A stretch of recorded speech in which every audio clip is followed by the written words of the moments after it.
Good afternoon. Welcome to the TheoTrade afternoon video. I'm Blake Young, and today is April 1st, 2026, and we're going to talk about consumer discretionary and why you should not be chasing this rally or this bounce into consumer discretionary. To start with, let's start with purely the ETF and what we see on the chart right now. This is now our monkey bar levels for the month of April. Today is the first trading day. We gapped up into the overbought, and the top of that is about 111.13. So until we close above 111.13, I don't see this as a technical breakout where we can even take a bullish posture. In addition to that, we have a situation where we have the accumulation distribution, or the Chaikin, my modified Chaikin money flow, saying we have bearishness through here. So we are still liquidating, and so this bounce is likely a short covering rather than anything else. So a little short covering up into this level, and if that were not enough to say don't chase it, it might actually give us an opportunity to go short. Now, what I would look for in that short opportunity is specific stocks in consumer discretionary. And the reason why I'm not chasing consumer discretionary higher is because of what it's made up of. So let's take a quick look at that and see what it's showing. Under the consumer discretionary tab, you'll see the biggest players here as far as size of companies, and what we're seeing positive and negative today is Amazon and Tesla. Super strong, big bullish stocks.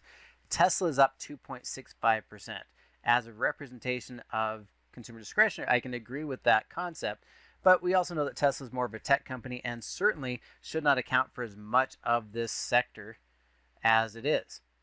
As a percentage, Tesla now accounts for 19% of consumer discretionary. So is that a good representation? Do consumers spend 19 to 20% of their discretionary income with Tesla? Even Amazon, which maybe you could argue that your discretionary income is a fourth of it goes to Amazon, but Amazon's strength is more than half of it is in Amazon Web Services, not in consumer discretionary spending. So even that seems to be out of whack. Instead, we're looking at Home Depot, McDonald's, TJ Maxx, Lowe's, Starbucks, O'Reilly, etc. And one of the things we're going to note is that if you take out Tesla, historically speaking, if you remove Tesla out of the consumer discretionary, it acts and looks a lot more like Nike. Now let's take a look at Nike and let's see what the charts are showing in some of these other consumer discretionary stocks. Again, knowing that Tesla is accounting for 20% and Tesla's up huge today, we don't want to be chasing Tesla as a consumer discretionary stock. If you're going to chase Tesla, you chase Tesla. As consumer discretionary, you want to look for what it's showing us, and we know that the consumers are stretched. And Nike, as you can see, just had earnings last night, gap down, closed down, and we've seen Nike drop 14%. The consumer spending towards choices that we might have is missing the actual earnings by nearly 30%. So Nike is a big representation of how consumers are behaving and purchasing this last quarter, and it is certainly not in things that we don't need. Another big drop in this space is RH. RH has gapped down, closed down, and dropped 22%. So nearly 50% higher than Nike. But these are some of the things that are truly representations of consumer discretionary spending, of things that we don't need, but we want to own or buy or use. And so this is a sell-off, and we're definitely seeing a continuation lower. And if we're getting lifted by Tesla, because Tesla is a tech stock, even Tesla bounced through here, even a big gain, 2.6% today. It's failing right at the 0% on that monkey bar as well. This sets up opportunities in my mind to go short or bearish, or in this case, maybe selling call verticals in Tesla, selling call verticals in XLY overall, and even looking at options to go short in Amazon or bearish in Amazon. So again, with Tesla, we are failing to break free. We have overall selling of the stock. We have extremely light volume on the bounce up. Despite the fact that it is a bounce up, there's no volume behind it. So if we go into the options, this might be a real opportunity to sell premium into Tesla. And if we look out for 3 weeks, because I'm not trying to own it, not trying to end up short Tesla, we want to sell a call vertical up here. We know we will be wrong and into bullish territory if we get through 395. So if we sell the options above 395, where there's 440 delta, and we're going to collect that premium and sell the next strike out to limit our risk. As long as it pays me 25 cents per dollar on a $5 wide spread, I'd want $1.25. This is offering us $1.92. Assuming we can get a fill at 190 credit instead of 192, we'll just go with 190. We have to be right 62% of the time. This says we're going to be right 64% of the time. So we have about a 2 to 3% edge in selling premium as it's rallying up and failing at that breakout with light volume. So the 190 credit gives us a higher probability in winning here than what we'd be required to collect a credit versus our risk. So this gives me, again, a 2 to 3% advantage. Now, Amazon is breaking out, and it doesn't look as good from the monkey bar perspective, but if you look at Amazon from the perspective of the accumulation through Chaikin, we are still selling. If we go over here, take a look at Amazon, you can see it is trying to break out of the monkey bar. It is extremely light volume, and we're still very negative in the Chaikin. So I don't like where it's at with the monkey bar, but a failure here could certainly help out.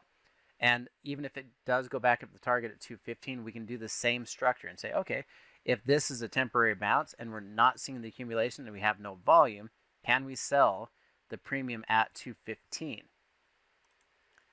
And this, with a little push higher, we're at 47, so I wouldn't sell the 215 at this point. But what if we sold the next strike out at 35 delta and 220? That means it could go higher, hit that 215, and even if it goes up there, we're getting a $1.50 credit on a $5 wide. Again, 25 cents per dollar wide means I should get at least a 125. If we can get 153 out of this one, it's closer to what I'd consider normal or fair priced. So we have to be right 69% of the time. It's at 66.7, 67. So anytime you're spending 3 to 5%, that's normal for the market makers, or 3 to 5% edge against you for the trade. That's pretty normal for the market maker's cost, or the cost of the trade. Anytime you get above zero where you have a positive move into probabilities, those are the ones I really love to do. This is a fair trade. I wouldn't get excited about this one. Tesla works better, but even here where it's trying to break out, we might be able to get this to set up and work for us. We just might need to wait for another day to see if we're going to close above that level. Overall, I'm looking at opportunities in consumer discretionary. And to go bearish, that even Amazon and Tesla, who've lifted it up higher than it should have been, and Nike and RH, which we can't chase lower, there's still going to be opportunities in taking bearish strategies in consumer discretionary.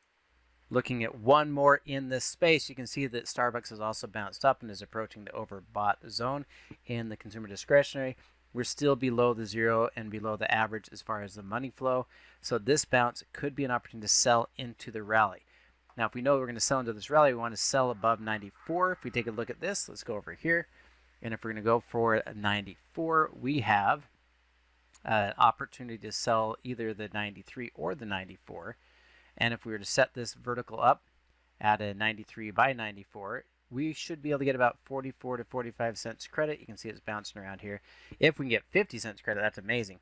But if we get 50 cents credit, let's use this at 45.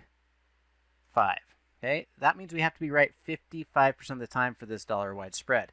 If you look at the Analyze tab, this says we're going to be right 64% of the time. So if we're getting paid in a way that we only have to be right 55% of the time, and yet it's paying us out enough to get compensated where we only need to be right 55 and it's going to be right 64, we have a 9% advantage or edge in this particular setup.